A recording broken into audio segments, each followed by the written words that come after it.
ইমাম বুখারী রহমতুল্লাহ আলাইহি 6 লক্ষ হাদিসের হাফেজ ছিলেন।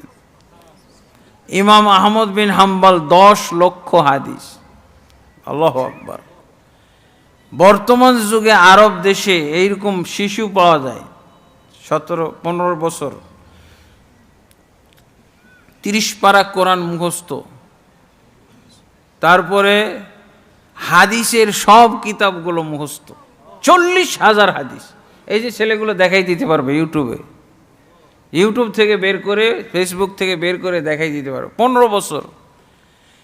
এটা তো দিন রাত 24 ঘন্টা রিডিং পড়েও শেষ হওয়ার কথা না। ও মুখস্থ করলো কিভাবে? যেখান থেকে ধরবেন, যেখান থেকেই ধরবেন সেখান থেকেই বলবেন। আরবদের বাচ্চা 15 বছর বয়স, 40টার মতো সে হাদিসে